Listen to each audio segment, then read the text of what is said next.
తక్కువ చేసి మాట్లాడవలసిన అవసరం లేదు, చిన్న చేసి చూడడము పద్ధతి కాదు. అదేవిధంగా కమ్యూనిటీకి సంబంధించిన గొప్ప వ్యక్తుల గురించి చరిత్ర గురించి మా మిత్రులు చాలామంది చెప్పారు. మిత్రుడు కుసుమ్ కుమార్ గారు ఎన్టీఆర్ కంటే ముందు 52 మంది కమ్మ సామాజిక వర్గం ఎమ్మెల్యేలు ఉండేవాళ్ళు అని అన్నారు. కానీ ఎన్టీఆర్ వచ్చిన తర్వాత ఎన్టీఆర్ ఒక బ్రాండ్ క్రియేట్ చేసింది. NTR is brand for politics, NTR is brand for leadership. వారు ఇచ్చిన అవకాశాలతోని ఆ రాష్ట్రమైనా ఈ రాష్ట్రమైనా ఏ రాజకీయ పార్టీ అయినా ఈరోజు నాయకులు ఉన్నారు అని అంటే ఎన్టీఆర్ గారు ఆనాడు ఇచ్చిన అవకాశాలే. ఇవాళ ఇక్కడ ఆయనను అవమానించేటట్టు మాట్లాడిన వాళ్లకు అవకాశం ఇచ్చింది ఆయన్నే. ఇవాళ ఆయన గౌరవం ఉండాలి, ఆయన పేరును స్మరించుకోవాలని చెప్పేవాళ్ళు కూడా ఆయన ఇచ్చిన నాయకత్వంతో వచ్చినోళ్ళే. అది ఎన్టీఆర్ లోపము, ఎన్టీఆర్ తప్పు కాదు. ఎన్టీఆర్ అందరికీ అవకాశం ఇచ్చిండు. అవకాశం వచ్చిన వాళ్ళు ఒక్కొక్కరు ఒక్కొక్క రకంగా ఉండొచ్చు, అది వాళ్ళ యొక్క విజ్ఞత. అదేవిధంగా ఎన్జి రంగా, అదేవిధంగా వెంకయ్య నాయుడు. ఈనాడు చంద్రబాబు నాయుడు గారి గురించి నేను చెప్పాల్సిన అవసరం లేదు.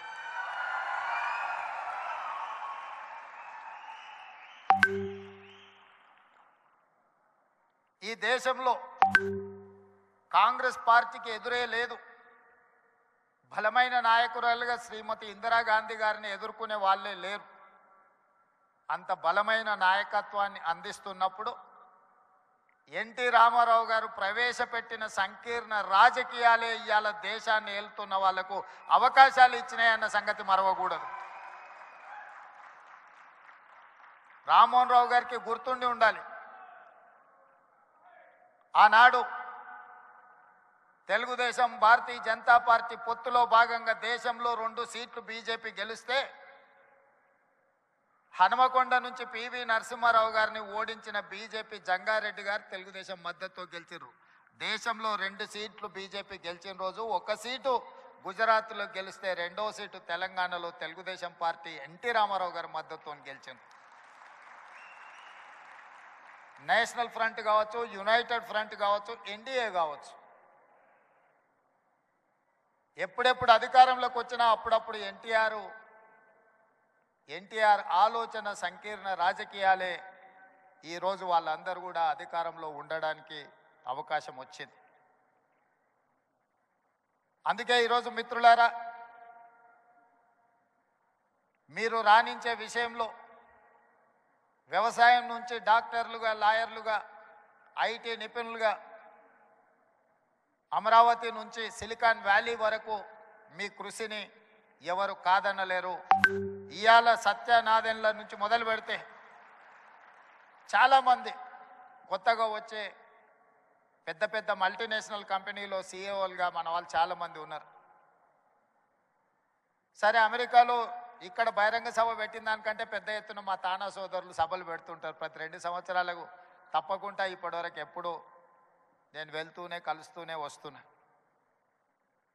అయితే ఈ సమావేశం కమ్మ గ్లోబల్ ఫెడరేషన్ ఒక మంచి సాంప్రదాయాలకు, సమాజానికి ఉపయోగపడే విధంగా ఈ హైదరాబాదు నగరాన్ని విశ్వనగరంగా మార్చడానికి అవసరమైన ప్రణాళికలలో మీరు భాగస్వాములు కావాలి. తెలంగాణ రాష్ట్ర ప్రభుత్వం మిమ్మల్ని ఆహ్వానిస్తుంది. మీలో ఉన్న నిపుణులను, మీలో ఉన్న నైపుణ్యాన్ని అన్ని రకాలుగా ప్రోత్సహించడానికి తెలంగాణ రాష్ట్ర ప్రభుత్వం సంసిద్ధంగా ఉంది. ఎలాంటి భేషజాలు అక్కర్లేదు. హైదరాబాదు నగరం ప్రపంచంతో పోటీ పడాలంటే ప్రపంచంలో రాణించిన కమ్మ సోదరులకు ఇక్కడ అన్ని రకాల అవకాశాలు కల్పించడానికి మా ప్రభుత్వం సిద్ధంగా ఉన్నది అని చెప్పి నేను ఈ వేదిక మీద నుంచి విజ్ఞప్తి చేస్తున్నా. మాకు భేషజాలు లేవు. కులం, మా కులాన్ని మేము అభిమానించుకుంటాం, మేము ఇతర కులాలను గౌరవిస్తాం. ఎక్కడా ఆ విషయంలో పొరపాటు జరగదు. మా కులం పట్ల మాకు అభిమానం ఉండొచ్చు, కానీ ఇతర కులాల పట్ల అపారమైన గౌరవం ఉన్నది. ఈ విజ్ఞతను ఎప్పుడు తెలంగాణ రాష్ట్ర ప్రభుత్వం పాటిస్తుంది. మా మిత్రుడు శ్రీనివాసరెడ్డి గారైనా, మా సోదరుడు కోమటిరెడ్డి వెంకటరెడ్డి గారైనా మేము ఈ సూత్రాన్ని ఎప్పుడు అమలు చేస్తూనే ఉంటాం. తెలంగాణ రాష్ట్రంలో వివక్ష ఉండదు. తెలంగాణ రాష్ట్రంలో మీ కష్టానికి గుర్తింపు ఉంటుంది, మీకు అవకాశాలు ఉంటాయి. అదేవిధంగా ఈరోజు ఈ నగరం రాణించాలి అని అంటే పెట్టుబడులు రావాలి, పరిశ్రమలు పెరగాలి, దానికి అవసరమైన అనుమతులు ఇవ్వాలి. ప్రపంచంలో నిరసన తెలపడం అనేది ప్రాథమిక హక్కు. పన్నులు కడుతున్న ప్రాంతంలో ఎవరైనా తమకు నచ్చనప్పుడు, తమకు నచ్చని కార్యక్రమాలు ప్రపంచంలో జరుగుతున్నప్పుడు నిరసన తెలపడం అనేది, నిరసన తెలపడానికి అవకాశం ఇవ్వడం అనేది ప్రభుత్వాల బాధ్యత. నాడు తెలంగాణ ఉద్యమం జరుగుతున్నప్పుడు తెలంగాణ పిల్లలు అమెరికాలో వైట్ హౌస్ ముందర కూడా నిరసన తెలిపిన, అమెరికాలో కూడా తెలంగాణ ఉద్యమం చేయడానికి అమెరికన్ ప్రభుత్వమే అనుమతి ఇచ్చినప్పుడు తెలంగాణ రాష్ట్రంలో కొంతమంది తమ నిరసన తెలపాలనుకున్నప్పుడు ప్రభుత్వాలు నిర్బంధించాలన్న ఆలోచన వాళ్ళ పతనానికి దారి తీసింది తప్ప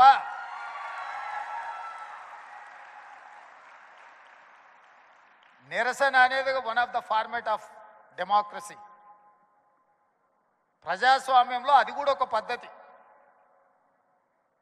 ఆ పద్ధతిని మేము నియంత్రిస్తాం, నిర్బంధిస్తాము అని అంటే దాని ఫలితాలు ఎట్లుంటాయో డిసెంబర్ 3, 2023 నాడు చూసారు.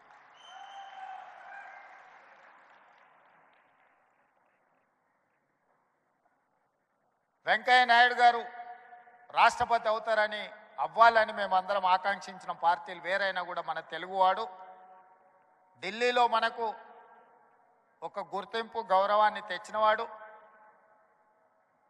జైపాల్ రెడ్డి గారు, వెంకయ్య నాయుడు గారు జంట కౌలు లాంటోళ్ళు. వసంత నాగేశ్వరరావు గారు ఉన్నారు, వారికి జైపాల్ రెడ్డి గారి కుటుంబంతో ఉన్న సంబంధాలు, అనుబంధం నేను ప్రత్యేకంగా చెప్పాల్సిన పని లేదు. ఇప్పుడు ఢిల్లీలో నాయకత్వ లోపం కనిపిస్తున్నది. వెంకయ్య నాయుడు, జైపాల్ రెడ్డి గారు, అంతకంటే ముందు పివి నరసింహారావు గారు లాంటి, ఎన్టీ రామారావు గారు లాంటి నాయకులు తెలుగు రాష్ట్రాల నుంచి మన వాళ్ళు అక్కడ ఉంటే ఈరోజు జాతీయ స్థాయిలో మనకు కొట్టొచ్చినట్టుగా నాయకత్వ లోపం కనిపిస్తున్నది.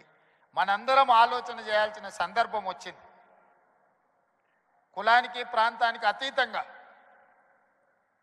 మన తెలుగువారి యొక్క నాయకత్వం, తెలుగువారి యొక్క అభివృద్ధి కోసం పనిచేసే బలమైన నాయకత్వాన్ని ఢిల్లీలో మళ్ళీ రాణించాలి. అలా రాణించే నాయకులు ఎవరున్నా ప్రోత్సహించాలన్న ఆలోచన ఈ వేదిక మీద నుంచి మనందరం కూడా నిర్ణయం తీసుకోవాల్సిన అవసరం ఉన్నది. మా ప్రభుత్వం వైపు నుంచి ఎలాంటి సహకారం కావాలన్నా, ఇలాంటి కార్యక్రమాలకు కానీ భవిష్యత్తులో మీరు తీసుకోబోయే నిర్ణయాలకు